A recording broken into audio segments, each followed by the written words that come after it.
Well, good Wednesday afternoon to you. Welcome back to Shaving with Fuzzy. I'm Fuzzy. Duh. Alright, Wednesday. So, the original plan, and I don't know how your plans go. Maybe you make plans and the birds start singing and the sun starts shining. Not for Fuzzy. I make plans and everything just kind of unravels. Reminds me of a, Roadrunner and Wile E. Coyote cartoon sometimes. And I'm Wile E. So anyway, the original plan for today was I've grown out while I've been waiting for this changeover on jobs. I've been waiting on the state to do their part on my guard card. And I don't know if you have dealings with state regulators, but I was in the casino business for 10 years. And I can tell you that anytime you have to deal with state regulators, it's a knife fight. And that's kind of what happened here. It took a lot longer than it should have because they upgraded the system here a year ago or so, and it's all done electronically, online, yada, yada, yada, yada, yada, yada, and it seems to just take longer. I don't know. Good news is they finally got it taken care of. But while all that's been going on, I was growing out a little bit of a, 2 or 3 days here, nice and white, where you can see it. But anyway, because I was going to do a witch hazel only shave on a nice growth of beard so we could see. Well, we're going to have to put that off because now that the way the timing is, I should have done that yesterday. But, I wanted to let it grow a day longer, and I wasn't thinking about the fact that I got church tonight. And I want to shave before I go to church, so I can't let this wait until the morning, which was my original plan. And I also realized that this is Wednesday. And of course, that makes it Williams Wednesday. And so I used the modern Williams shave stick last week, so I said, well, that's a modern Williams, so I'm going to use vintage Williams tonight. And I think I used vintage the time before that. But anyway, my vintage Williams and my vintage scuttle here. This is a Old Foley scuttle that I've pointed out a couple of times. This is my older. I've got two Old Foleys, and this is the oldest one. Neither one of them are really old. They're not, from really early in the time or anything. They're one of the later models, but it's still neat that it's an Old Foley, which was an established foundry or whatever I don't know if it's foundry is metal, so I don't know. Anyway, whatever. I'm rattling. Could be because of this coffee. Let me tell you about the coffee real quick, and then we'll get started here. It's my normal dark roast with chicory with a little bit of Cafe Bustelo thrown in to make it mean. I got a French press for an early Christmas present from somebody that knows me very, very well and knows I had broken mine here a while back. I had a French press, and I dropped it and broke it. Well, it fell out of the back of my Expedition. I'd taken it to work to use. In my defense, and it had rolled towards the back of the lift gate, opened up the lift gate, it fell out, boom, it's gone. So anyway, they bought me another one. So this is French pressed dark roast chicory with a little kicker of Cafe Bustelo, and it is really good. And everybody's going to holler, well, you don't have your Williams mug. Nah, I was already using this mug. This is a Bass Pro Shops mug, by the way, in case you couldn't see that. So it's nice, it's big, it keeps it hot. We're in business. Alright, so we're going to use, and this will probably be my last shave with this beauty. It's fixing to go home. The early 1900 Zim. It's got the Z on it, so it's got Zen in it. And it's got Jim on it, so it's the Jim Zim. Anyway, it's been such a treat to use this thing. It's got the original wood handle you can see there. And I think I may have shown it. But I'm going to show off J.R.'s work again. J.R. made this handle for me because I had this Kemp Brothers head. This is an 1890-ish model, and I didn't have a handle for it. It came with just a head, so he made me a handle. This is the original, and this is the J.R. And these little teardrop-shaped handles, if you get a chance to get one for one of these old lather catchers, latch onto it because they're really comfortable to use. And this one is just such a pleasure. Joe, thanks a million, my friend, for offering to let me shave with this. And I was asked how it compares. All these models were such great designs. I can't tell difference in the shaves. They're all just super. The older ones that have this square head, I can't tell a whole lot of difference in the shaves from where they switched over to the more traditional lather catcher, or what we would call more of a lather catcher look, like this. This is about a 1907-ish. They were made in a series of several years. 1907 is about in the middle, so I call it a 1907 model.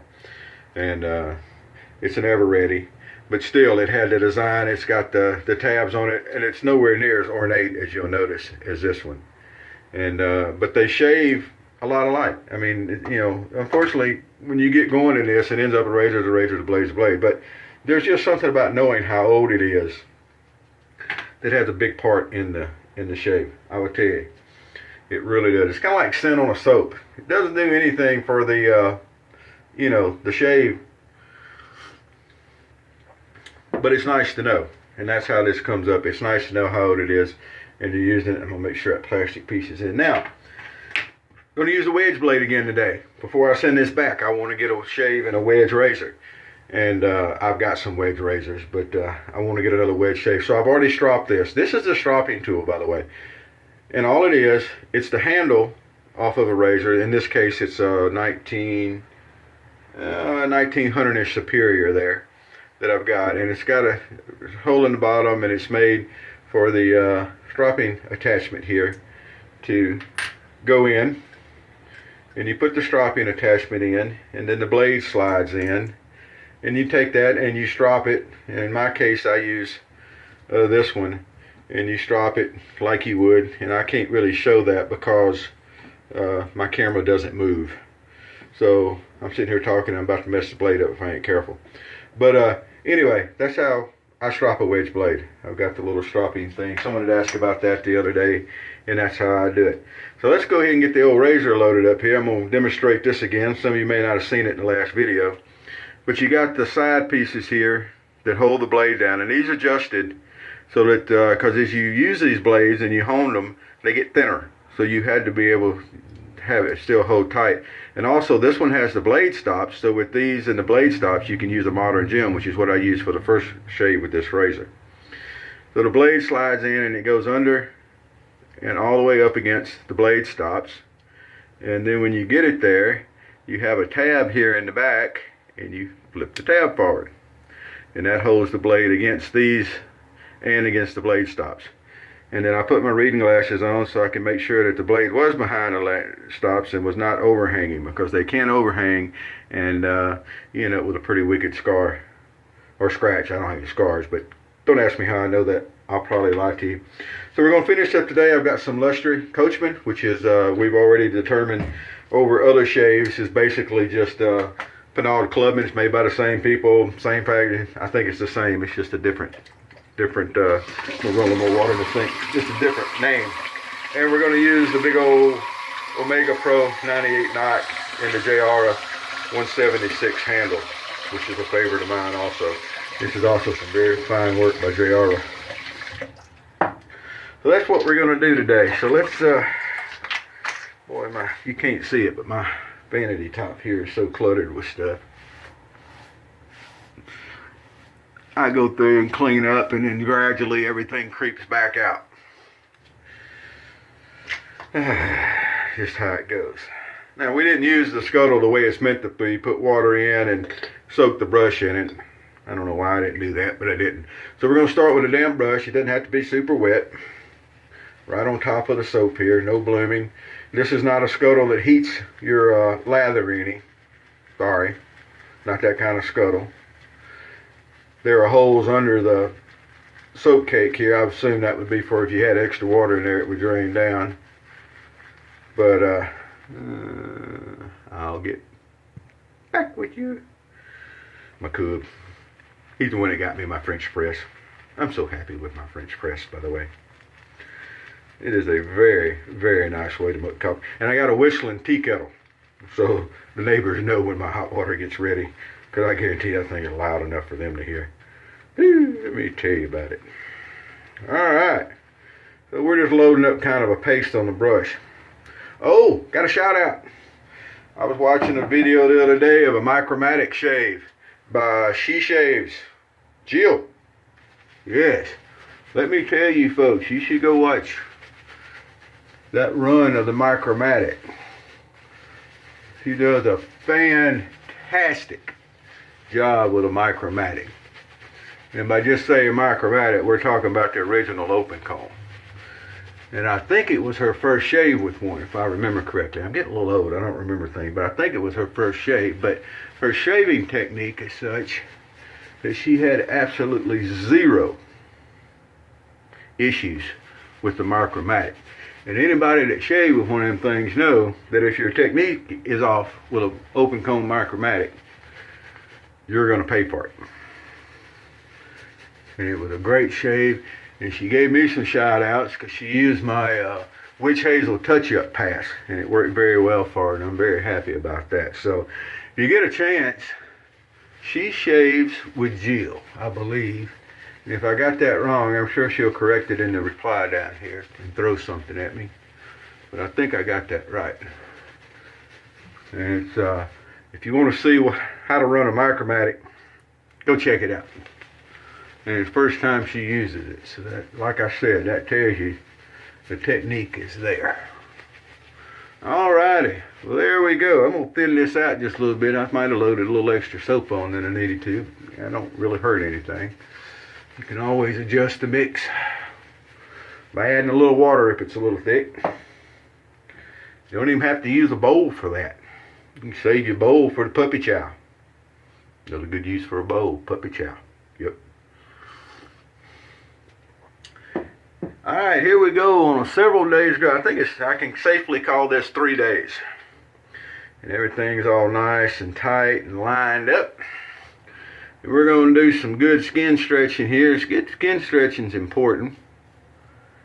Nope, I didn't mess the blade up.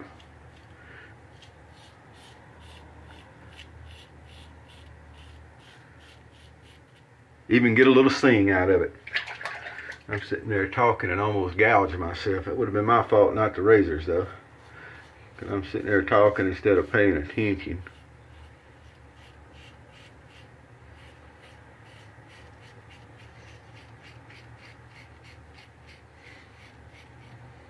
Beautiful. Beautiful. This wedge blade, by the way, just another shout out to a good friend of mine, Tom White, T. White, honed this blade for me. And he did a wonderful job. I don't remember how many shaves I have on it now, but it's several. And it's like a straight razor, though. You can get several shaves if you keep it honed properly. And I think I do. I think I got my honing down good enough that it's nice. Oh, such a nice shave. You know, if you haven't shaved with a wedge, it's really worth it. It's great.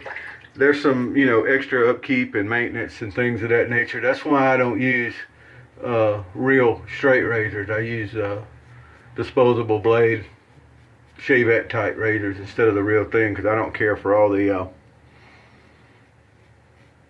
upkeep and whatnot of the blade. But it is really worth your while to fire up a wedge razor, one of these old wedges. Now check this out. Remember all that old scraggly looking gray hair I had? You'll notice it ain't there. Now to be honest, I could throw the witch hazel on, do a touch-up pass, it'd be done. But, everybody knows me, knows I like my routine, so it's amazing coffee. So here we go with another pass. This will be mostly across the grain. Although if you watch close, you'll catch me every once in a while. I'm sure I'm going more with the grain on the second pass instead of across the grain and whatnot. I'm sure I do it at times. But the shave always ends up nice. Alright, looky there. I'll take just a second. This vintage Williams. I mean, really, it's just classic stuff. The vintage Williams, the vintage Colgate. If you get a chance to grab a cake of either one of them, jump on it, and you won't be disappointed.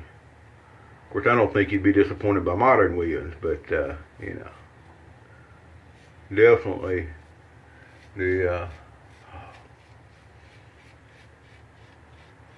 Definitely the vintage stuff is good. Alright, so we're going to come across the grain. Now you notice even with the old wedge and the old razor, I'm still able to run it across this way and that way. And look at that. I'm going to come back down here.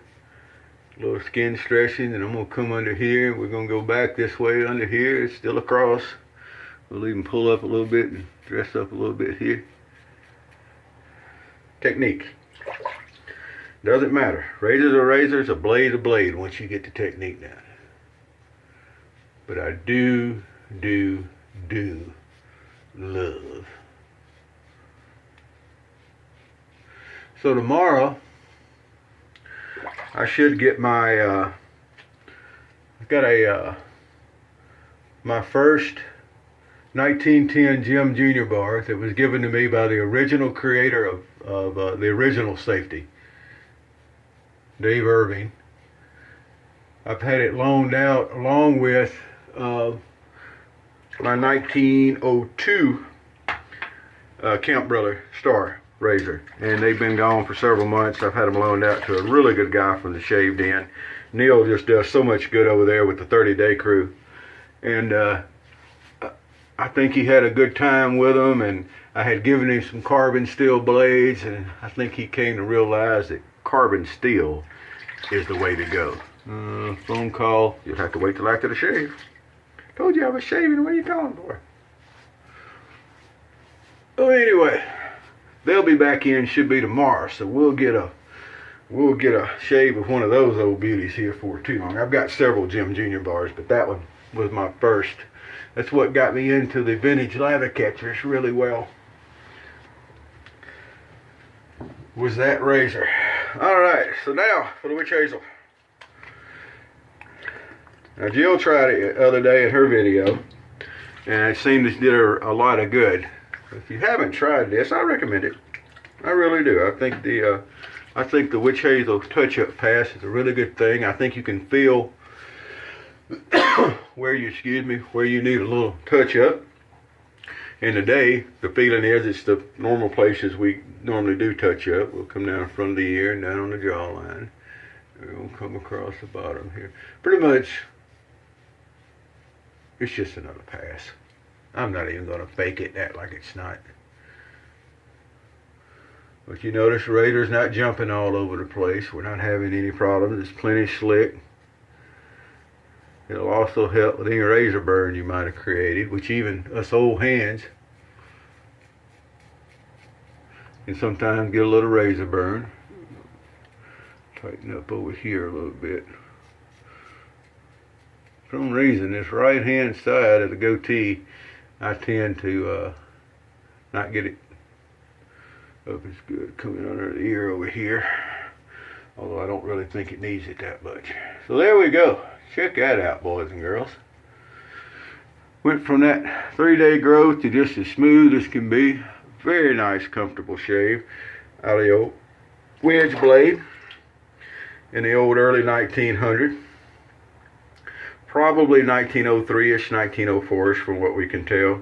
Although I'm not the world's greatest at history, I'm not the greatest researcher, and I ain't promising anything, but that seems to be a pretty good time frame. This one's fixing to go back to its owner. I've really enjoyed my time with it.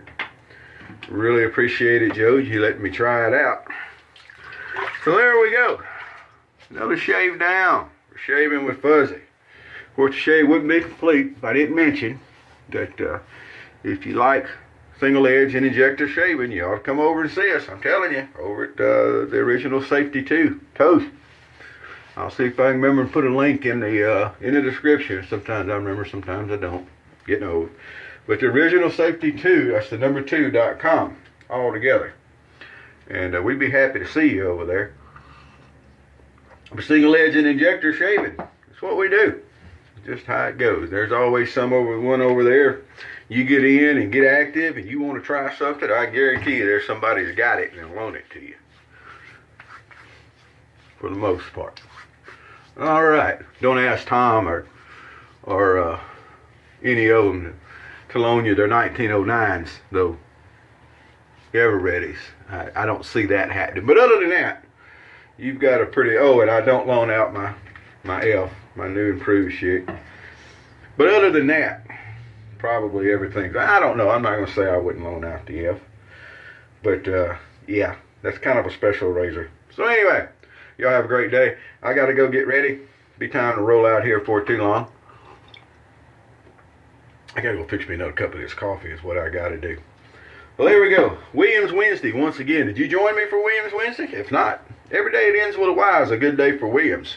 But Wednesday we celebrate it. And I've got a thread over at Shaved In, and I've got a thread over at TOST that's for Williams Shaving. Y'all come by and see us. You have a great day, and happy shaves to you.